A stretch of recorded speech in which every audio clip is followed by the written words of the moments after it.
Welcome to Flourish in Practice. I'm Jess from Journey to Naturopathy, a third-year student at CCNM. Throughout this series, we will have insightful discussions about the skills needed to build flourishing practices. As we succeed as NDs and entrepreneurs, we will in turn be able to impact more lives. That is my goal. Today, I'm so excited. We are talking to Dr. Tyna Moore, a naturopathic doctor, chiropractor, regenerative medicine expert, and marketing and business coach for health practitioners. Her success and determination is an inspiration for many, and I know we as students can all learn a lot from her. So here's part one. We desperately, as a profession, desperately need to learn how to market ourselves more thoroughly. Huge. Yeah. So that's kind of where my agenda is now. And then also passing forward my regenerative medicine skills and all of that around it. I opened a mastermind doing that as well. And that's been that is my favorite thing. So that's how I'm here. I do agree that the marketing side of things are not taught enough in the school, but also you just have to come out of it and learn and have the hands-on skills and just, jump the gun and just do it. But then I think finding mentors to really help guide you through that, whether it's through courses or whichever, is super important because, the schooling can only give you so much. They have to give you the content and a little bit of business, but it's not enough when you're coming out and jumping into the real world of it. And that's not their job. Everybody gets so down on the schools. And I'm like, the school is there to teach you not to kill someone. That's it. You need to come out and be a physician who's competent, who doesn't kill anyone. And you need to be safe. And that's all they're there to do. You first off have to know that the naturopathic profession is the underdogs, period. So walking in knowing that, if you don't know that, I'm so sorry that you were oblivious to it. Not you, but to the bulk of those who were like, I thought I was going to make 6 figures right out of school. And I'm like, I don't know what world you're living in. But that's like getting out of your parents' house and saying, I'm going to live in a 2-bedroom, or like the apartment I currently live in, which is like the dream apartment of every 19-year-old, but it took me 30 years to get here. You know what I mean? Yeah. So you're going to live in a crappy cockroach infested studio apartment. That's how people's life works. Right? Yeah. That's called life. Yeah. But, they get out of school and it's like, you have to know coming in, it's the underdog. So you have to come in with an entrepreneurial spirit. If you don't have that, just accept that you're going to be an employee. And if you're going to be an employee, you're going to have to play by somebody else's rules who does hopefully have an entrepreneurial spirit. So those are the two choices, like become an employee and be happy about it and abide by somebody else's schedule and someone else's rules and you don't get both. You don't get to have the 3-day work week and all the freedom that comes with owning your own practice without the headaches of being an entrepreneur and being good at marketing. If you don't want to handle all that, you need to just be an employee, but there's not a ton of opportunities for employment in this profession. So I don't know how things are in Canada, but generally speaking, you kind of have to have more of this side of things, I believe, to be successful in this. Yeah, I do agree. And I think even with working as an employee, there's a lot of contracts you have to sign. Let's say you do decide to move onwards, then all of a sudden you might not be able to work within 30 miles, or you might not be able to take your clients into your new practice. So there's definitely a lot of that. But I think it's important that people know that you need to put in the work because this isn't something that's just going to be handed to us. There's a lot of naturopathic doctors that might not succeed or reach those target business goals that they have, but it's really how you set yourself up throughout the program and then even after it that I feel like is super important, which is why I want to talk to naturopathic doctors who are in the weeds or who are super successful and have some idea on what we should be possibly doing right now to help ourselves moving forward. You're so right. I heard a successful chiropractor tell me once that the first 5 years out of school were going to be the hardest years of my life. And that school was nothing compared to what the first few years of business and practice are. And I was like, oh shit. Yeah. Because by then I had done 2 programs and I was fried. Yeah. I think the reason I succeeded was because I always knew I would. That was never, ever a question. I always knew I would be successful. I just had to figure out how to get there. It was never a doubt. So I think starting there, a huge part of it was mindset. I always win. I win at what I do because I'm committed to figuring out, it's just a process of being committed to learning and to working hard. That's it. What do I need to learn more of? I need to learn marketing. Where are my weak spots? Who do I need to hire to help me get there? Right. Learning how to delegate early.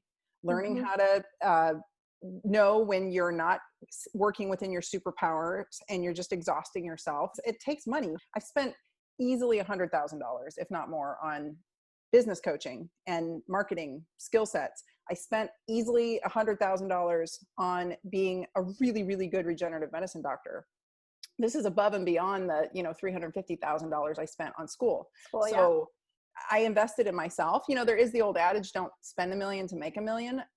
But if you are convinced you are on a path, you have to figure out what's the team you have to build to get yourself there. But I think early on, as a student, one of the first things I did was I started thinking about my brand, and I bought the URL drtyna.com, and I started thinking about what that was going to look like. Mm-hmm. And I knew in high school, to be honest with you, I didn't know how I was going to do it because I came from a very blue collar family where if you weren't in the office doing the work or in the, my mom was a hairstylist, my dad was a car salesman. Like if you weren't there actually working, you didn't deserve to get paid. So I had that mindset, and it was very limiting in how much money I thought I could ever make. Like if I made 6 figures one day, that was like, I just outdid my parents. Right. Yeah. So that was where I was stuck. I was stuck at just getting to $100,000. And it's really funny because I heard someone say, once you make 100,000, it's super easy to make 500. And once you make 500, it's easy to get to $1 million. And I was like, that's crazy, but it's actually not. Like once you figure out how to generate money and you figure out how to bring it to you energetically, you're going to be okay. But I was kind of stuck in this like blue collar Midwest mindset. And I worked way too hard the first few years. I probably should have hired out more help. I tried to figure everything out on my own, and that was exhausting. But one of the first things I really doubled down on in high school, I took all the English and writing classes I could because I wanted to read the great works and I wanted to be able to write. And I took every opportunity that I could to learn to speak, whether it was speech and debate, student council, because I don't think you can ever achieve a high level of success if you can't write and you can't speak publicly. So as a student, I would say any opportunity you can, any opportunity to put yourself in a leadership position, because that's really what being a good employer is being a good leader and a good coach. And so you have to learn how to lead if you want to be successful. If you're not putting yourself out there and doing like what you currently are doing, you are building a platform. You're putting yourself out there in a way that your colleagues are not, or your other students that you're going to school with are not. You're building yourself a platform for the future, and you're putting yourself out there, which is automatically going to put you in a position to take bullets. You're going to take hits. You're going to have trolls. You've got to learn how to deal with that early on. And if you haven't built a platform or you haven't put in the work to do something unique, like you're doing that, like I'm doing, I don't know. I'm not really sure that your opinion, or you're not in a position of leadership working within the associations or trying to do something bigger that puts you out of your comfort zone. I kind of just want to tell some people to be quiet. Have you ever read Brene Brown? Like any of her books? She talks about that. That's why you were saying that. It's like if you're not in the arena, then your opinion does not matter.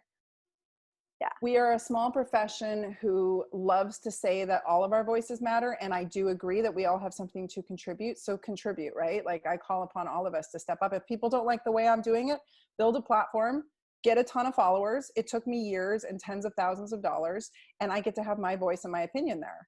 Mm-hmm. I am representing the profession. I'm being as professional as I see fit, but,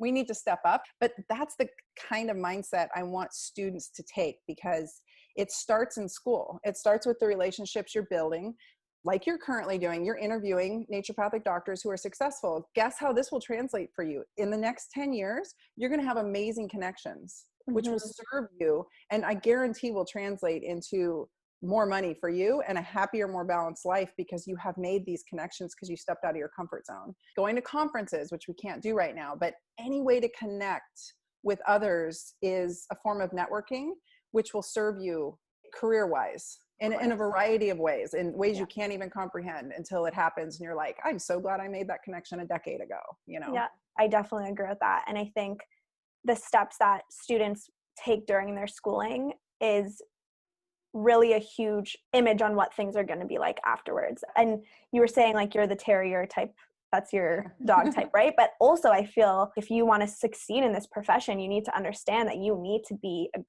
be aggressive, not in a negative way, but in terms of doing everything you can. Every hour of the day is important, making sure that you're reading, making sure that you're learning your skills and working on that and figuring out your niche. And I think that's that's truly the differentiating factor for people who either just give up on naturopathic medicine, don't succeed, and then the people that make it big and the people that achieve their big goals, because they're not impossible. It just requires a ton of work.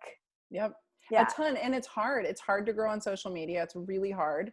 I think it's a necessary evil, or I don't think it's evil. I've made some of the most amazing connections through social media, friendships, and deep. I just interviewed a wonderful woman named Dr. Stacy Parker, who's an African-American psychologist who just was on my podcast sharing information with me and my audience that, like, I'm a white girl from the suburbs. Like, what?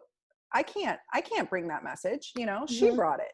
And these are connections that you make through putting yourself out there. But I hear so often from students, from doctors, from people who've been in practice forever, well, I'm just not into social media. And I'm like, that's because it's hard, right? It's really hard to make an impact and slow the scroll and get people to follow you. The docs in my mastermind know this. It's really hard. I have students in my mastermind. I have first years, because they know they have to set themselves up for success. And building some semblance of a digital and online platform it's a non-negotiable. Yeah. It's like, you can't get around it at this point. If you want to have a successful business, you have to build something. It doesn't have to be huge, but it needs to be there, and it needs to be user-friendly, because guess what? When this pandemic hit, all the doctors I coach are like, oh, we are perfectly poised to pivot and take our businesses online and everything's okay, right? And the ones who were hesitant and resistant are still struggling, but the ones who have always just, like, I call them like the get shit done doctors, like they are just ready to go. They were like, oh, this is a seamless transition. Now I understand why you've been harping on us. So just a simple, smooth transition. Yeah, like, you have to have an email list, you have to know how to use it, and you have to have some kind of online presence, and you have to know how to use it. And I have a $39 a month membership that people can join, as it's so ridiculously simple and helpful to get people started. I have higher tiers. There's other doctors out there coaching, but we're all bringing a very similar message. It's just a matter of who you resonate with. Yeah. But, like, get into something, do something, and then learn from more than one person. Don't just hang your hat on, like, oh, well, Dr. Tyna said this. It's like, yeah, and Megan Walker and all these other people who are doing tremendous work in our field. You know, steer clear of the snakes. You can usually smell them. Yeah. But just, you know, we have to have some version of this. Starting as a student is huge. Like, starting a blog, start creating content, start an email list, buy your URL with your name on it. Make sure that you have all of the social media handles done. Even if you're not using them, you should, but even if you're not using them, make sure you have the ones you want with your name on it, so that you have what you need. So when it is time to go, make sure you have your YouTube channel set up. You know, all the things, like, those things will become necessary at some point. And as you learn to use them, they just become tools and a bigger strategy to get your message out, because all we're trying to do is help people. That's actually the point of marketing. Is, like you said, with the survey you did, they wouldn't go see a naturopathic doctor because they didn't know they existed. And it's not on the organizations to be the only ones to get the message out. Like, we as a profession must get the message out, and I can't be the only one. And I'm not saying I am, because a lot of people have taken to social media, thank God, in the past few years. But, like, we have to go as a wave, and we have to be getting the message out consistently so that we can help people, because they don't know we're out there to help them, and the world is sick. At the end of the day, all of us as naturopathic doctors, students, we just want people to get healthy, and we want to help them do that. And so the marketing comes with it, because it's not something you get, like, taught in elementary school, high school, university. I was in a health science program, and we didn't talk about it pretty much at all. I had one elective course where there was 1 week where we talked about naturopathic medicine in a health science degree. Like, not enough people really know about it, and it's not their fault. It's our duty to spread the actual information about it. It's our fault. It's our fault. It's our fault. It's our fault that functional medicine has taken the lead and that they're winning. And that's our fault. Like, we gave up ground. You have to hold the line, and we didn't. We just sat back and you know, and part of it is that there's like epigenetic trauma from being witch hunted for, truly. I mean, we were, as a profession, we were hunted down, and jailed and all kinds of things. But still, I think it's 2020.